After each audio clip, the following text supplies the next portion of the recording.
Hello guys, welcome back. Today we're going to show you how to service reset the Nissan Note. If you like our videos, please subscribe to our channel, Service Reset My Car. Thumbs up for more videos in the future. We start with turning the ignition off. Then you have two buttons on the odometer here.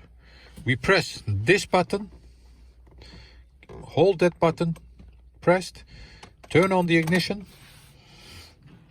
and wait till the sign or it flashes like this.